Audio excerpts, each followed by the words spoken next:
Il y a un moment où tout change, un instant précis où le masque glisse à peine d'1 millimètre, et quelqu'un qui sait observer le remarque, et si cette personne est Tywin Lannister, l'homme le plus calculateur des 7 couronnes, ce millimètre est suffisant. Nous sommes à Harrenhal, les ruines du château qui appartenaient autrefois à Harren le Noir, et ici, au milieu de stratégies militaires, de trahison et d'exécution, est sur le point de se développer l'une des dynamiques les plus fascinantes de toute la série, la relation entre Tywin Lannister et Arya Stark.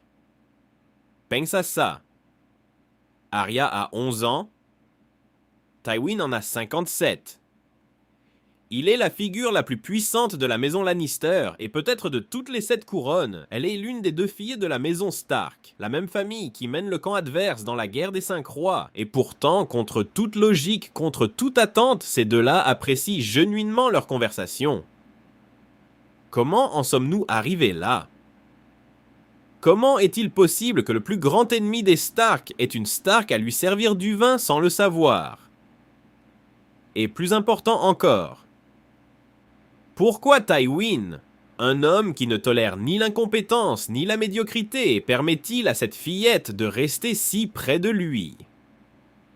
La réponse se trouve dans la première rencontre. Tywin arrive à Harrenhal pour recevoir un rapport. C'est un moment routinier bureaucratique, mais alors quelque chose attire son attention. Une fillette parmi les prisonniers regarde fixement Polliver, qui porte l'épée aiguille. D'un seul regard, Tywin identifie ce que tous les autres ont ignoré. Ce n'est pas un garçon, c'est une fille déguisée, et au lieu d'ignorer ça, au lieu de continuer sa journée, il fait quelque chose de complètement inattendu. Il pose une question: « C'est plus sûr de voyager ainsi, monseigneur ?» 3 secondes, 6 mots, et Tywin Lannister a déjà sa réponse. Élégant, c'est l'éloge qu'elle reçoit de Tywin Lannister, l'homme qui pendant 4 saisons complètes n'a jamais une seule fois ainsi élogié aucun de ses propres enfants, ni Jaime le chevalier doré, ni Cersei sa seule fille, ni même Tyrion qui finirait par se révéler le plus brillant des 3. Mais à cette fillette prisonnière déguisée en garçon sale et affamé, il dit élégant. Et là est le coup, Tywin ne fait pas que la sauver, il en fait son échanson personnel. Il la place au centre de son monde où il peut l'observer, l'étudier, la déchiffrer. Parce que Tywin Lannister ne fait jamais rien sans un but calculé, et dès ce premier instant, il soupçonne qu'il y a quelque chose de plus chez cette fillette. Avançons à la salle de guerre. Tywin est réuni avec ses généraux en train de débattre de stratégie contre les Stark. La conversation est bloquée, personne n'a de solution. Et alors, sans prévenir, Tywin se tourne vers son échanson, il demande ce qu'elle a entendu sur Robb Stark. Et Arya, sans hésiter, récite les légendes.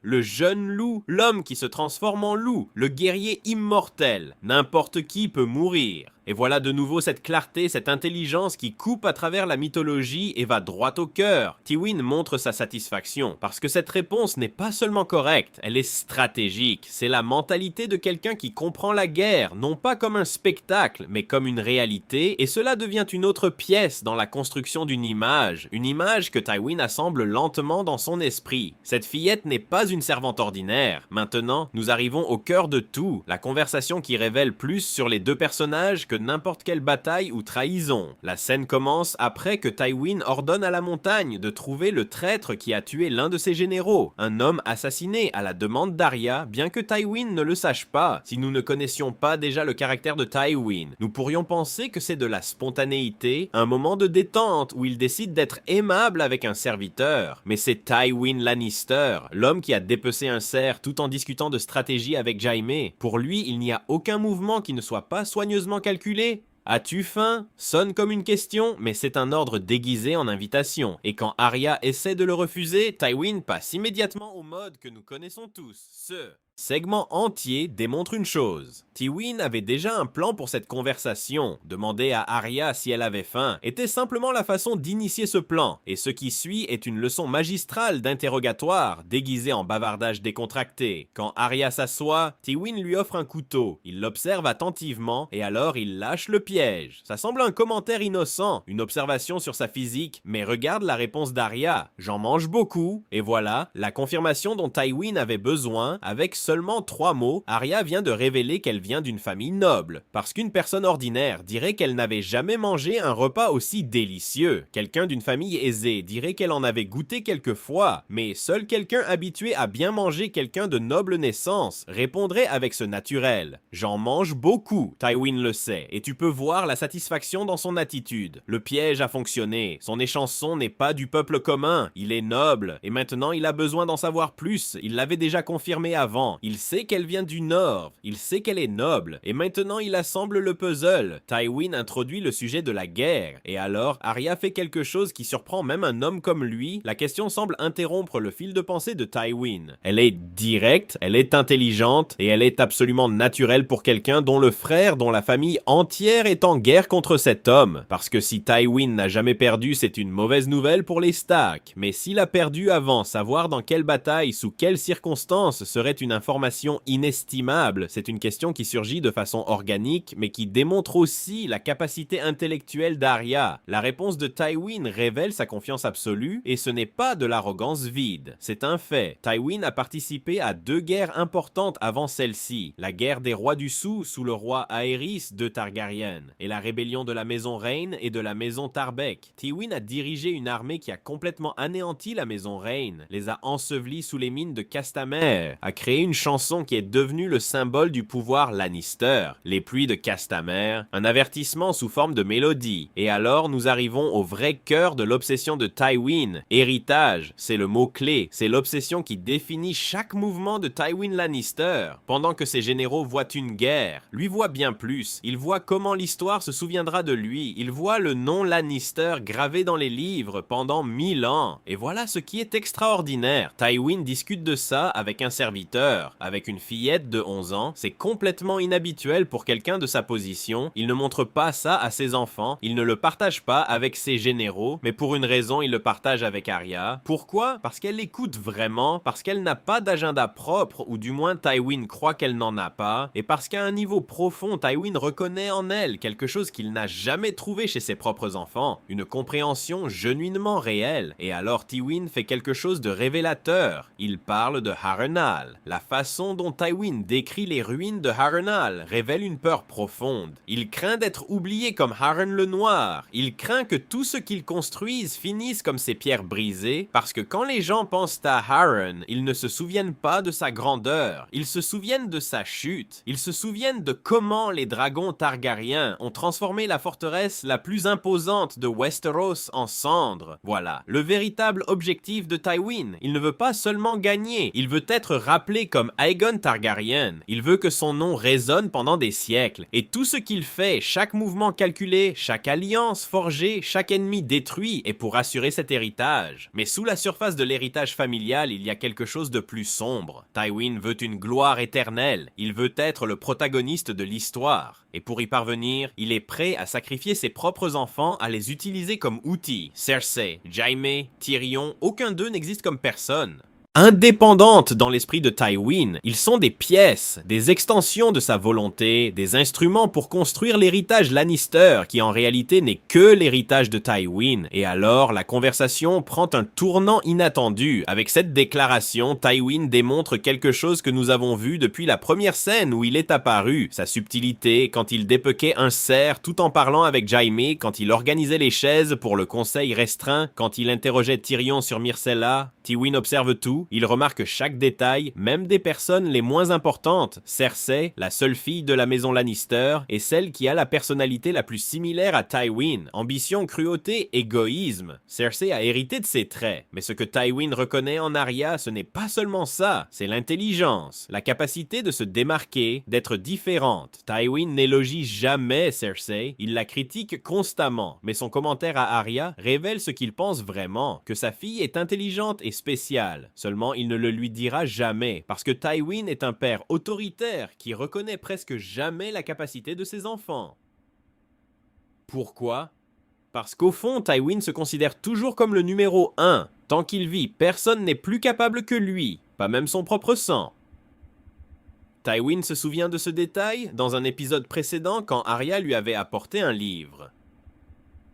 Tywin avait réalisé qu'elle savait lire. Selon le récit d'Arya, son père lui avait appris à lire. Son père était tailleur de pierre. Et Tywin non seulement s'en souvient, il le mentionne spécifiquement. Ce détail n'est pas anodin. Tywin ne fait rien sans but. Il prête attention à chaque aspect de son échanson parce qu'il soupçonne qu'elle ment. À ce stade, il est encore difficile pour Tywin de tout connecter. Il ne peut pas confirmer qu'Arya appartient à la maison de Stark, mais le soupçon est là, et c'est pourquoi il continue à préparer des situations pour la mettre à l'épreuve. Et voici le moment clé. Depuis le début de la conversation, Arya ne participait que passivement, répondant quand on lui posait des questions, suivant le rythme de Tywin, mais avec cette phrase, Arya devient active, parce que Tywin était tellement absorbé à parler d'héritage d'histoire de ses enfants, qu'Arya aussi s'est plongée dedans. Elle a oublié pendant une seconde de jouer un rôle, et elle a accidentellement révélé son vrai être. La question défie subtilement la confiance de Tywin. Pour un homme comme lui, c'est presque une insulte. Si c'était l'un de ses généraux ou de ses enfants qui le disait, les conséquences seraient sévères. Mais dans cette situation, l'affirmation d'Arya est correcte, et tous deux le savent. Ce qui rend le moment tendu et légèrement amusant, Tywin gère la situation avec habileté. Il ne la punit pas, il ne l'exécute pas, il l'avertit simplement, et puis il la renvoie à la cuisine. À ce moment, Tywin est revenu à son état normal. Froid puissant, sans permettre à personne de remettre en question ses actions. Mais heureusement pour Arya, la conversation était suffisamment intéressante pour que Tywin lui pardonne. Après tout, elle n'est encore qu'une fillette de 11 ans, et Tywin est le plus grand ennemi de sa famille. Cet instinct l'a poussée à le défier dès qu'elle en a eu l'occasion. Et maintenant, nous arrivons à la fin. Depuis le début, nous avons compris que cette conversation était une épreuve. Et voici la conclusion. Tywin en est sûr, Arya n'est pas une roturière, elle est de noble naissance. Et maintenant, il met ses cartes sur la table. Arya explique pourquoi elle a utilisé Monseigneur au lieu de Mlord. L'explication est convaincante, et il serait difficile pour Tywin de prouver qu'elle ment. Mais alors, Arya commet une erreur. Elle dit convenablement quand elle devrait dire